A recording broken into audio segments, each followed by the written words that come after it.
Tech shines again while rate fear takes another hit. This week, Wall Street felt like a battlefield. The explosive momentum of AI collided head-on with a cold reality check from the Federal Reserve. If you're trying to figure out whether we're still in a bull market, pay attention, because the sector story this week tells you everything you need to know. Here's the headline. Both the S&P 500 and Nasdaq climbed to new record highs. But don't let that fool you. The road was rocky.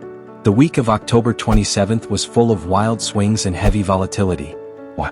Because we got three major back-to-back macro shocks. The turning point, Wednesday's FOMC meeting.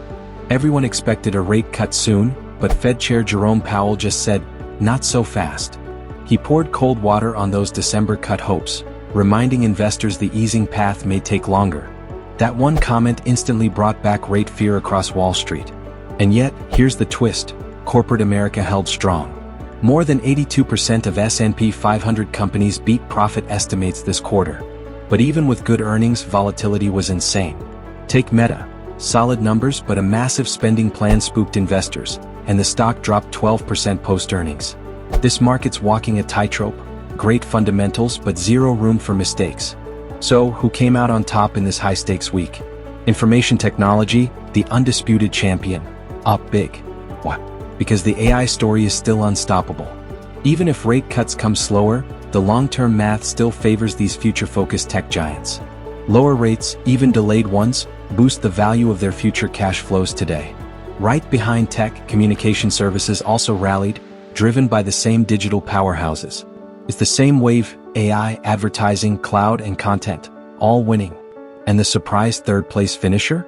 Financials. This one wasn't about rates, it was about earnings. Nearly 97% of reporting financials beat EPS estimates in Q3. They've adapted to the volatility and are ready to ride the next growth phase. That's smart money management in action. Now let's talk about the other side, the losers. These sectors got absolutely crushed by Powell's tone. First up, real estate. Mostly REITs, the market's ultimate rate fear gauge. The second Powell hinted at a slower easing path, real estate took the hit. These companies depend on cheap borrowing, and with high debt costs sticking around, their recovery just got delayed again. Then there's energy, another tough week. This isn't just about oil prices. Energy companies require massive upfront spending, and when interest rates are high, those future projects suddenly look a lot less profitable. Add global supply uncertainty, and you've got a perfect storm for underperformance. In short, money's running away from debt-heavy sectors and straight into companies that can fund their own growth, especially big tech. So what's next? The market is still in a selective risk-on mode. Investors love growth, but they're cautious. Globally, US indices are strong while Europe and Asia lag behind. It's a flight to quality, and right now, quality lives inside mega-cap America. Next week, all eyes are on fresh inflation data, the second estimate of Q3 GDP and new personal income and spending numbers. Any sign of hotter inflation? Rate fear returns instantly. So watch every Fed comment closely. This market is still walking on eggshells. That's your October 27th to 31st recap. Growth sectors are still leading, while debt-heavy ones wave the white flag. Stay selective, stay sharp, and focus on strong earnings. If you found this breakdown valuable, hit that like button and subscribe. We do this every weekend.